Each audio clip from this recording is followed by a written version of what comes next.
Hi everybody!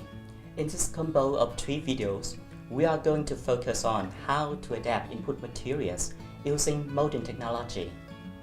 To be more specific, by the end of this module, you are expected to identify the strengths and weaknesses of an English text and explain why they need to adapt the textbook materials, weigh the advantages and disadvantages of using linguistic corpora in language classroom, using programs in the website lextutor.ca to modify reading and listening materials in textbooks.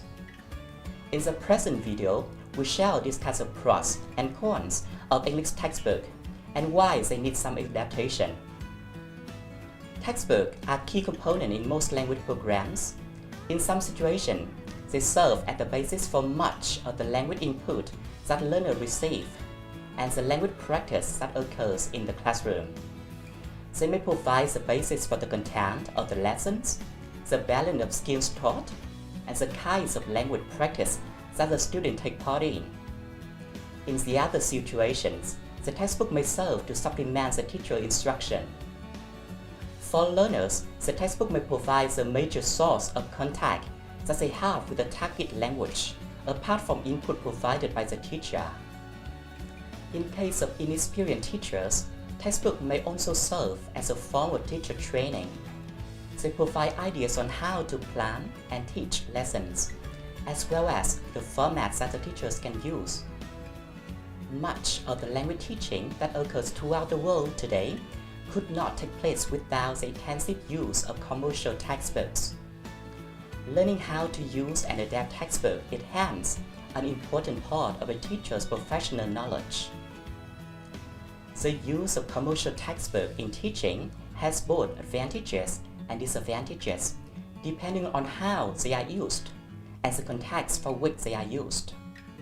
Among the principal advantages are: first, they provide the structure and syllabus for a program.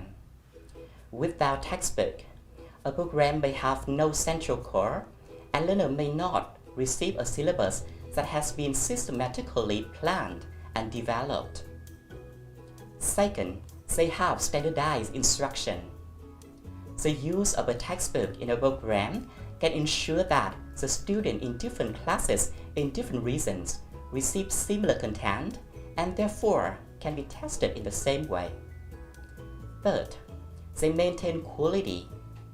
If a well-developed textbook is used, students are exposed to materials that has been tried and tested, that are based on the sound learning principles and that are paced appropriately. Fourth, they provide a variety of learning resources. Textbooks are often accompanied by workbooks, CDs, cassettes, video, CD-ROMs, and comprehensive teaching guides, providing rich and varied resources for teachers and learners. Fifth, they are efficient. They save teachers time, enabling teachers to devote the time to teaching rather than materials production. Sixth, they can provide effective language models and input. Textbooks can provide support for teachers whose first language is not English and who may be unable to generate accurate language input on their own. The seventh, they can train teachers. If teachers have limited teaching experience, a textbook together with a teacher's manual can serve as a medium of initial teacher training. Next, they are visually appealing. Commercial textbooks usually have high standards of design and production and hence are appealing to teachers and learners. However, there are also potential negative effects. For example, first, they may contain inauthentic language. Textbooks sometimes present inauthentic language. Syntax, dialogues, and other aspects of content tend to be specially written to incorporate teaching points and are not often representative of real language use. Second, they may distort the content. Textbooks often present an idealized view of the world or fail to represent real issues. In order to make textbooks acceptable in many different contexts, controversial topics are avoided. and instead, an idealized white middle-class view of the world is portrayed as the norm. Next, they may not reflect the student needs. Since textbooks are often written for global markets, they often do not reflect the interests and needs of the students, and hence may require adaptation. Fourth, they can de-skill teachers. If teachers use the textbooks as a primary source of their teaching, leaving the textbook and the teacher's manual to make the major instruction decisions for them, the teacher roles can be reduced to that of a technician whose primary function is to present materials prepared by others. Next, they are expensive. Commercial textbooks may present a financial burden for students in many parts of the world. In sum, both the benefits and limitations of the use of the textbook need to be considered. And if the textbooks that are being used in the program are judged to have some negative consequences, remedial action should be taken, for example, by adapting, supplementing books, or by providing appropriate guidance and support for teachers in how to use them appropriately. Effective instructional materials in language teaching are shaped by consideration of a number of factors, including teachers, learners, contextual factors. Teacher factors include the teacher language proficiency, training and experience, cultural background, and preferred teaching styles. Learner factors include learner learning style preferences, their language learning needs, interests, and motivation.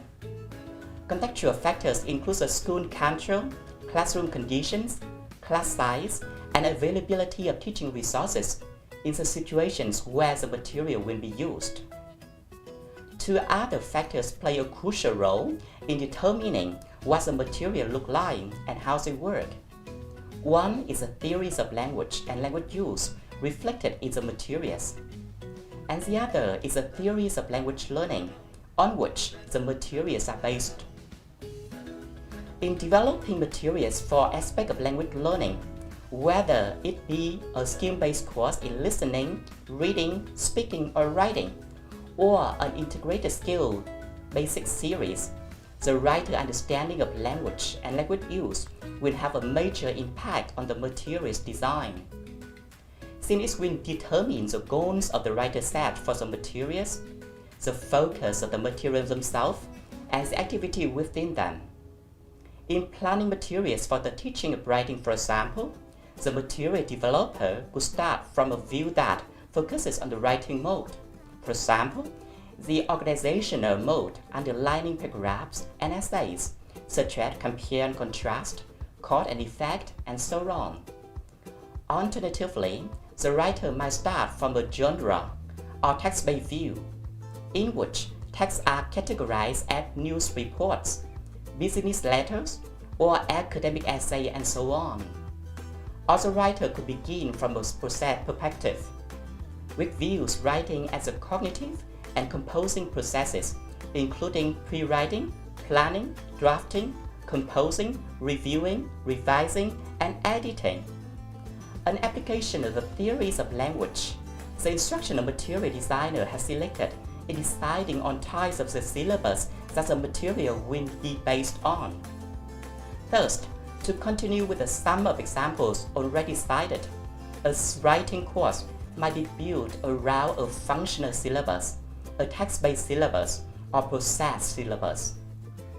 In addition to selecting the theories of language and language use to support the approach the writer will take to his or her task, the writer will also need to consider the complementary question of theories of language learning underlining the materials. Since this will determine how the syllabus is implemented in the form of exercises, tasks, activities, and learning experiences. Particular language models are often linked to a particular views of learning. For example, a text-based approach to the teaching of writing is often linked to the Vygotskian view of learning based on the notion of scaffolding. The teacher and the learners are viewed as engaged in collaborative problem solving, with a teacher providing demonstrations, support, guidance, and input, and gradually withdrawing these as the learner becomes increasingly independent. Models of good writing are employed, and writing is taught through a process of deconstruction, modeling, and joint elaboration, and reconstruction as the student creates their own text. Before the writer can make decisions on the kind of exercises, tasks, and activities to be employed in the materials, an overall instructional framework has to be agreed on. What is the rationale for the kinds of activities employed and the sequencing within the materials? Current interpretations of the underlying principles of contemporary versions of communicative language teaching might lead to the following specifications of underlying instructional principles.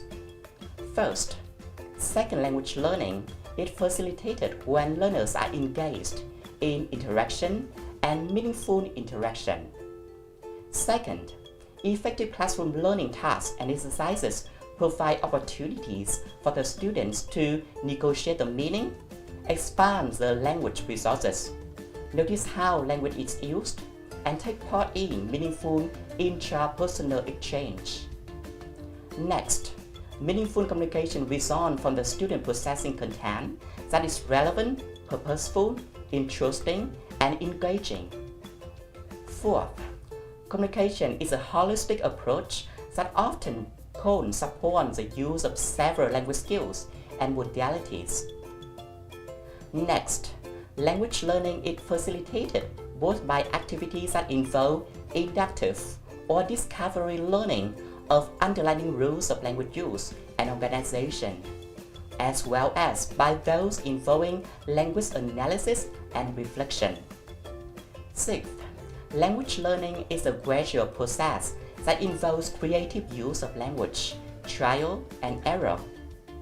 Although errors are normal products of learning, the ultimate goal of learning is to be able to use a new language both accurately and fluently.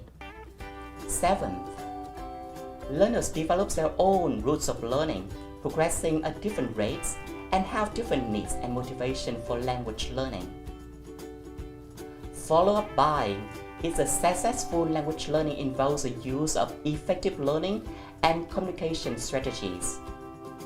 Next, the role of the teachers in the language classroom is that of a facilitator who creates a classroom climate conducive to language learning and provides opportunity for the student to use and practice the language and to reflect on language use and language learning. 10th, the classroom is a community where learners learn through collaboration and sharing. The challenge for material writer is to turn this principle into teaching materials.